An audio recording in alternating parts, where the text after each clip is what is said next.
Dans cette vidéo, nous allons voir comment identifier la structure d'une musique. Pourquoi identifier la structure d'une musique? À quoi ça sert? Eh bien, tout d'abord, ça sert à mieux comprendre le but de l'auteur, car un compositeur, c'est un peu comme un architecte. Il donne une forme précise à sa musique, notamment pour renforcer le message qu'il souhaite passer. Cela permet également d'être capable de tenir son rôle dans une pratique collective. Si on a un instrument particulier à assurer, être capable de se repérer dans la musique pour savoir si l'on doit jouer ou si l'on doit s'arrêter. On va pouvoir également à notre tour créer une musique et une musique qui ait du sens, car la structure, ça permet de créer comme une feuille de route, un itinéraire de la musique. Ainsi, celui qui l'écoute n'est pas perdu. Alors, comment faire? Comment s'y prendre? Eh bien, on va chercher ce qui change dans la musique.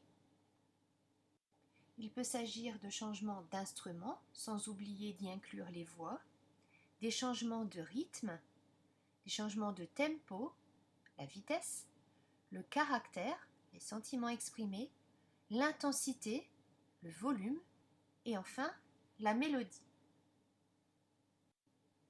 En fonction de ces différents changements, on va donner une lettre à chaque partie de la musique. Bien évidemment, j'attribue les lettres en suivant l'ordre alphabétique. Si j'entends plusieurs fois la même mélodie, j'attribue la même lettre. À chaque fois que j'entends une nouvelle mélodie, j'attribue une nouvelle lettre. Il arrive parfois que dans une musique, à la troisième ou quatrième partie, on réentende la mélodie qu'on avait entendue auparavant. Dans ce cas-là, je vais attribuer à cette partie la lettre que j'avais attribuée la première fois. Cela peut paraître complexe, mais dans la pratique, ça n'est pas bien compliqué. Car en fait, un compositeur ne va pas mettre 10 mélodies différentes dans sa musique. Il va prendre son temps pour bien développer chacune des idées qu'il a pu avoir. Donc surtout, quand vous mettez vos lettres, il ne faut pas vous précipiter. Ne mettez pas une nouvelle lettre toutes les 10 secondes. Prenez le temps d'écouter la musique, tout comme le compositeur a pris le temps de développer chacune de ses idées. Maintenant que nous avons donné une lettre à chaque partie de la musique, nous allons pouvoir identifier sa forme, sa structure.